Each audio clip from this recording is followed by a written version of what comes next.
The Big Hole River area of the early 20th century, late 19th century, was a very different place from Butte. Whereas Butte consisted mostly of bachelor miners who were trying to strike it rich, working underground, the Big Hole River Valley and the community that formed there was very much a family-oriented community. So one of the biggest surprises I had when I researched the book was that, first of all, churches were not very important to those early communities.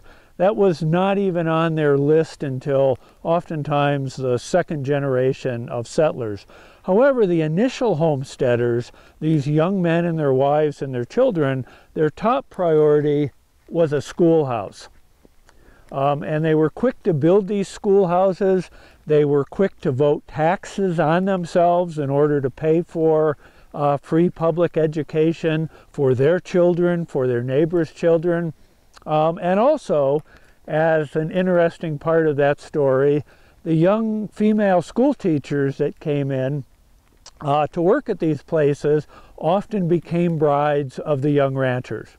Many examples of that. One of my favorites was Miss Hagenbarth, Jim Hagenbarth's mom, and she worked initially as a teacher, but then also became school supervisor for Beaverhead County. And here she was, a young woman on her own in the 1920s, you know, driving her Model T on these unimproved muddy dirt roads in order to make school visits, you know, make sure that the rules and regulations were being met, making sure that families were sending their children to school and not being truant. And sure, she got stuck on those roads. Bad weather sometimes forced her to have to stay with a local ranching family.